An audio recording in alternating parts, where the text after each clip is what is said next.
διαβάσει το παλικάρι με ταινία. Πάντα θα βοηθήσει το χρόνο αυτό. Έβασε και ένα χρόνο κάπου παλικάρι.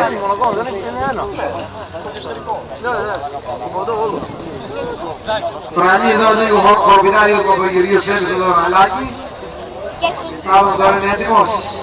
Τούρμπο δύο σχολικά. Για πάμε μία.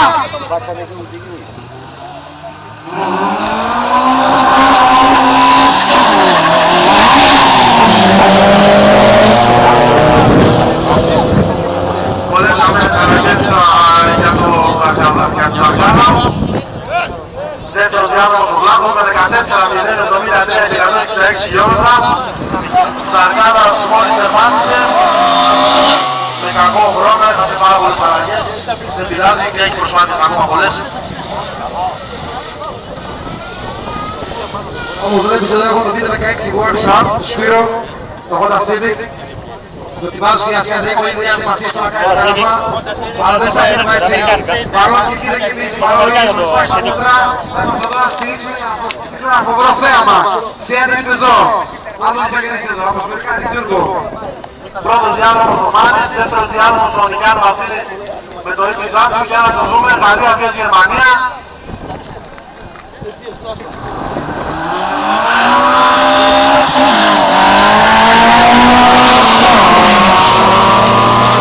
Πολύ καλό ο Μάνης, είναι 2-2 Δεκαοκτάνη, πάρα πολύ καλό Δεκαοκτάνη για Σαξόρανο και 13-4-61, πάρα πολύ καλός χρόνος.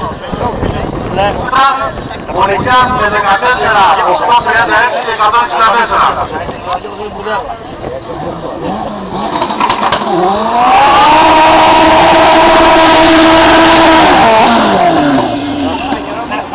Στα χέρια στα ένα βρει κομμάτι λάσικο.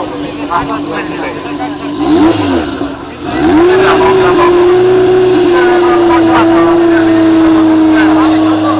Ένα δυνατό και ακόμα να παίρνει όπως παιδιά σας ακούσει λιγά και να ονομάσουμε λίγο. Έτσι τώρα μας πρέπει να μας κάτω Αθήνα, να μας στηρίξει. Και για μια υπαρμένου και εμείς το στηρίξουμε. Είναι ένα το ανοίγαμε και μοναδικά αυτοκίνητο εδώ στην Ελλάδα που είναι έτσι. Προσοχή στο τέρας. Και θέλω να δώσουμε τη δυνατή παρουσία μας με το ευχαριστούμε πολύ που ήρθε εδώ.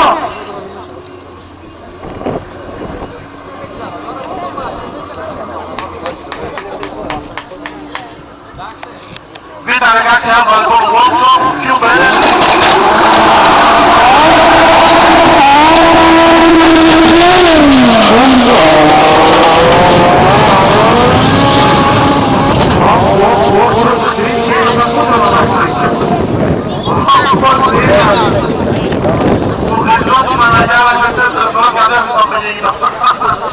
Δεν έγραψε καλό χρόνο, έγραψε αγγίστα, το οργανιστά, δεν πειράζει.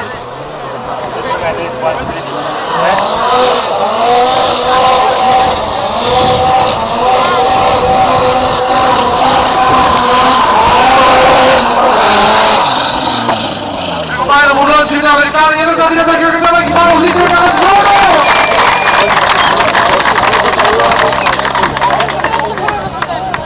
Να σας ρωτήσω, πώς θα της κόφει. Εγώ γύρισα 11, όπως πριν το Σπύρος στο Honda.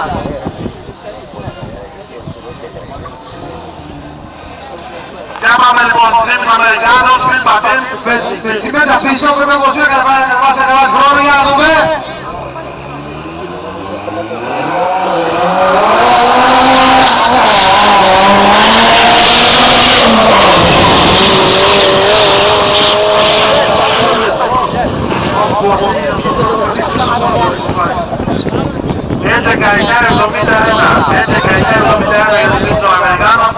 Δεν πατάει αυτό το αυτοκίνητο κάτω, θέλει πάρα πολλά μέτρα κόλλα για να κάνει χρόνο. Για να δούμε πώς δευτερόλεπτα υπήρχαν και με λάθος, που θα βρω καλύτερος χρόνος από αυτά τα δύο όμορφα αυτοκίνητα. Κάτω δείτε ποιο είναι το τυπόπο!